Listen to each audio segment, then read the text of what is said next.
welcome or welcome back to my channel. If you're new here, she's your fave, and if you are a returning subscriber, welcome back to my channel. You guys, I'm living for this gorgeous unit from Queen Virgin Remy.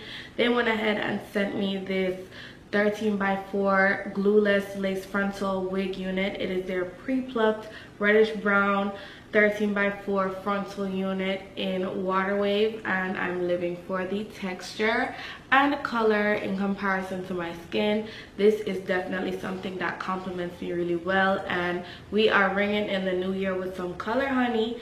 So definitely don't forget to go ahead and stay tuned if you'd like to see how I installed this gorgeous unit. It was super easy to install and it took me less than 15 minutes. So the links for this gorgeous unit will be in the description box for you to purchase, and let's jump into today's tutorial.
this is my end result. This gorgeous unit is from Queen Virgin Rami QVR Hair. They went ahead and sent me the Water Wave reddish brown wig unit in 24 inches. It is their 13x4 lace frontal wig, and it came pre-plucked. I love that I did not have to do any bleaching. Plucking for me would usually be around 15 to 20 minutes, and I could have plucked this wig in order to get it on my head in less than 5. So when they say pre-plucked, they absolutely mean that. I love the texture, I love the fullness. It's not too thin and it is just right. The waves are very huge curls, so they're not gonna be tight and coily and super voluminous and dense. It's gonna give you more of like a longer mermaid effect, and I love that. I love this hair color on my skin tone. People live for it, and boy, when I see them videos of me going viral in this specific color hair, honey, she be eating. They love this color. This color suits my skin tone very well, so I do agree that this is definitely my color, and it is super perfect for the new year. You know, you want to go in with a bam, a wham, but not too much. This is definitely that color, because honestly, this is a color I could wear outside. It is not super bright and shocking. It's perfect, really warm for my skin tone. Love it. And so far so good. Shedding is at a minimum, and tangling, there's no such thing. The hair and lace melts with my skin tone really well. The lace is really nice and thin, so keep that into consideration. And it is 100% glueless, so honestly it is a win-win situation for any beginner trying to get their hands dabbled in wig installs. So definitely don't forget to go ahead and check those links out, and without further ado, I will see you all in my next one. Bye babes.